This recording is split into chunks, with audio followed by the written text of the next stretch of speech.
Kisah seram Masha. Kisah gelisah mengenai Baba Yaga. Ada anak bernama Pasha takut pada penjahat dongeng apapun. Kadang, setelah membaca dongeng, dia membayangkan hal yang berbeda. Lalu merasa takut, bahkan menakuti anak-anak dengan tokoh seram ini. Sekarang, aku akan mulai menceritakan kisah mengerikan mengenai hal ini. Pada suatu hari, kelas 4B pergi berkemah. Mereka memilih tempat untuk mendirikan tenda dan mereka berkumpul.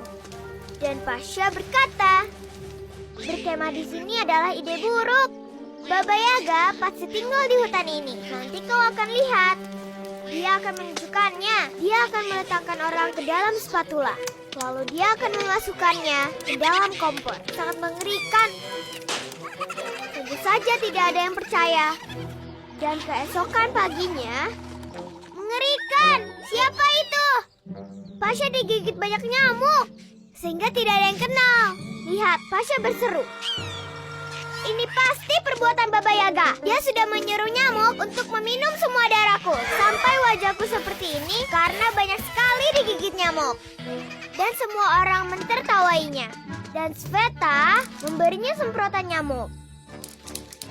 Malam harinya, Pasha menyemprot tendanya dan berkata, lihat saja nanti, Baba Yaga pasti datang dan makan kita semua. Dan benar saja, malam hari yang sangat menyeramkan. Semua bergemuruh, semua gemerlap, dan keesokan paginya, sepatu buat Pasha penuh dengan air. Ini pasti perbuatan Baba Yaga. Pasha sangat kesal melihat sepatunya yang digenangi air dan dia menuangkan air itu. Ini pasti perbuatan Baba Yaga, aku yakin sekali. Kelihatannya Pasha sangat kesal karena perbuatan Baba Yaga. Tentu saja semua orang mentertawainya. Dia menyesal menyimpan sepatunya di luar. Seorang anak bernama Dima memberinya sepatu cadangannya. Kelompok itu berkumpul untuk memetik raspberry dan Pasha berkata, aku tidak mau ikut.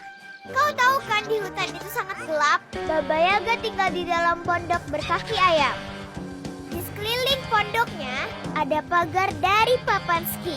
Dan di pagar itu tergantung keranjang dari pemburu jamur yang hilang.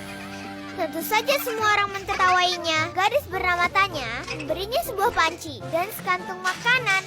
Lalu memasak bubur. Dan dia berkata, kita akan kembali dan makan bubur dengan raspberry. Kelompok itu kembali dari hutan membawa raspberry. Lihat, Pasha sedang tidur.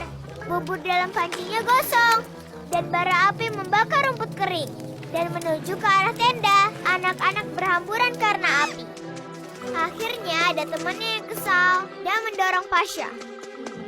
Coba lihat perbuatanmu, bubur itu menjadi gosong. Bukan aku, tapi Baba Yaga yang membuatku tertidur.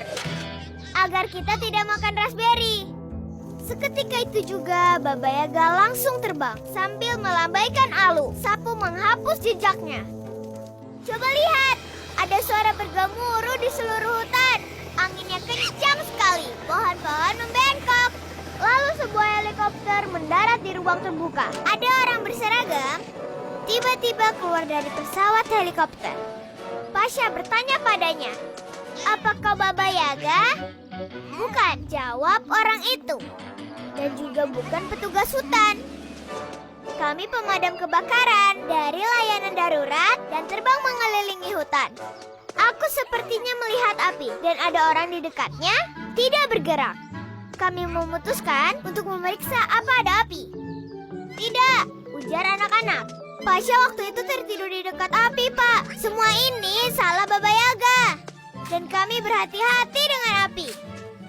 Untunglah anak-anak, kata bapak itu. Untuk itu kalian mendapatkan es krim dan menonton film gratis tentang kebakaran yang ada di hutan. Bagaimana? Kalian mau menonton film ini kan?